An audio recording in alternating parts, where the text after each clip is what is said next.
Hi, welcome to video 4. Today we're going to look at anxiety and how to work towards overcoming it using exposure.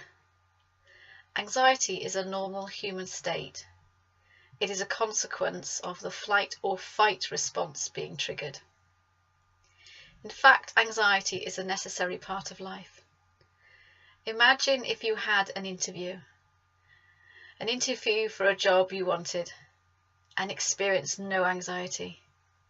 You may not put enough effort into getting ready for it or even turn up on time. Anxiety makes sure that if you want to sit exams, you work hard for them. But anxiety can also damage the quality of your life, especially if it feels like it never really goes away, or certain situations trigger your anxiety. Some common anxieties include anxieties about health, social situations, and phobias. Panic attacks and obsessive-compulsive disorder are also manifestations of anxiety. Unfortunately, the only way to overcome anxiety is to face your fears. Let's look at the thought record I did earlier in relation to being anxious. Do you remember when I was anxious about walking alone into the canteen at work?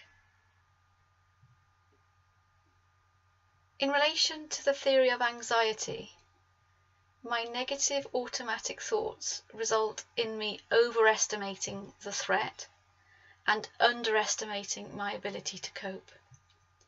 In this scenario, I don't want to experience anxiety.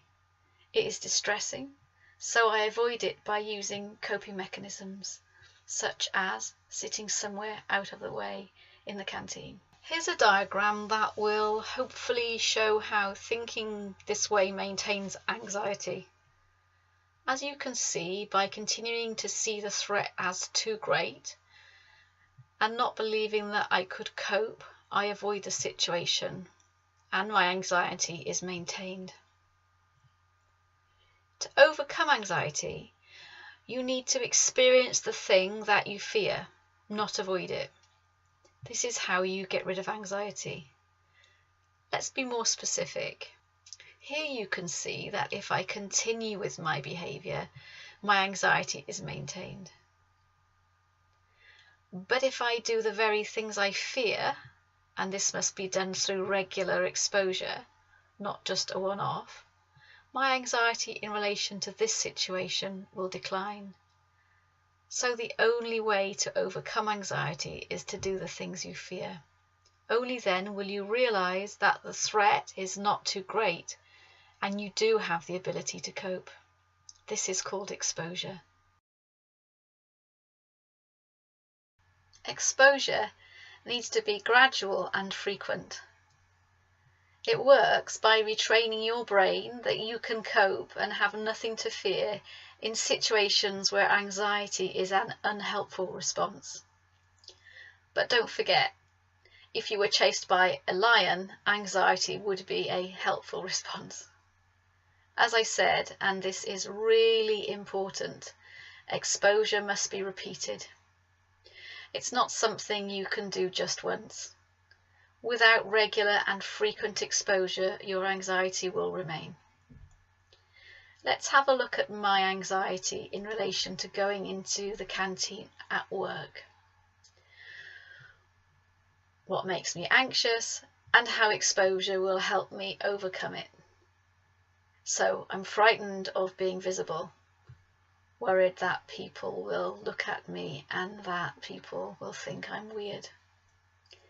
This makes the thought of talking to others and being noticed by them unbearable. All these thoughts cause anxiety. Walking alone into the canteen is frightening, so I manage this by sitting somewhere alone where I remain unnoticed. It is also highly likely that I avoid putting myself through this when I can. Sitting somewhere unnoticeable and avoidance of this situation helps me cope with my anxiety, but it also maintains my anxiety.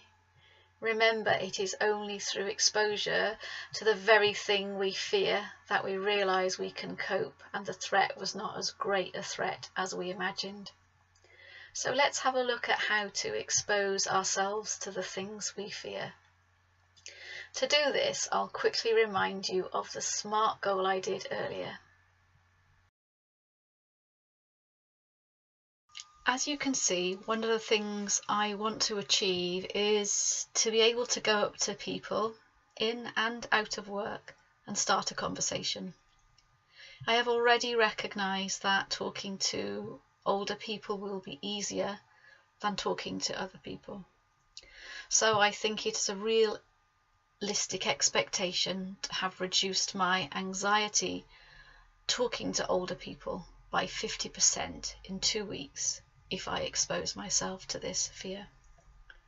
Making use of something called a fear hierarchy allows you to gradually face your fears. Let's now look at a fear hierarchy. I have attached a blank one to the email I last sent you. As you can see, there are 3 columns: steps, situation, and rating. You start at the bottom with the situation that causes you the least anxiety and move up the steps to the thing that causes you the most anxiety. You also rate how anxious each situation makes you feel and don't move on to the next step until you're ready. But the most important thing to remember, and I can't overemphasize this enough, is that you only overcome anxiety with frequent exposure. So let's have a look at one I have filled in. Let's start at the bottom of the fear hierarchy.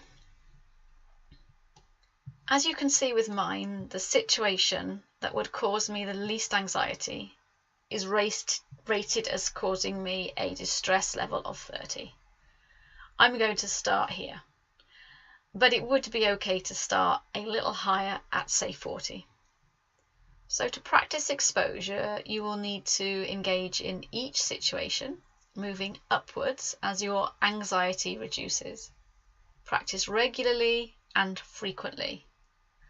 It is essential you commit to practicing the new way of being until your anxiety subsides. This will be noticeable as you repeat the exposure. In terms of my fear hierarchy, I will get the best results if I really commit to doing this, seeing that in the long run I will benefit from it even though it will be hard. I could put a day aside to walk around my local town and do this as many times as I can until I feel my anxiety reduce, and also practice this at every opportunity. When I feel comfortable with speaking to elderly ladies in the supermarket, I am ready to move up to the next situation. If you are going to work on conquering your fears, then use a thought record to record your negative automatic thoughts and to create an alternative balanced perspective. Doing this will give you increased confidence to face your fears. But remember, it will still be difficult and frightening. Using the other CBT tools and techniques that you have already learned will result in you starting to think and behave differently, and your anxiety will reduce over time. Overcoming anxiety can take a long time, but if you've been experiencing the debilitating effects of anxiety, it will be well worth the effort necessary to overcome it. Thanks for watching. Please get in touch if you need any help. Please would you click the link which takes you to the weekly questionnaire, and any feedback again would be appreciated. Would you also complete the same questionnaires you did after watching the introductory video and email your scores? The links to these two are also below the video. See you in video 5.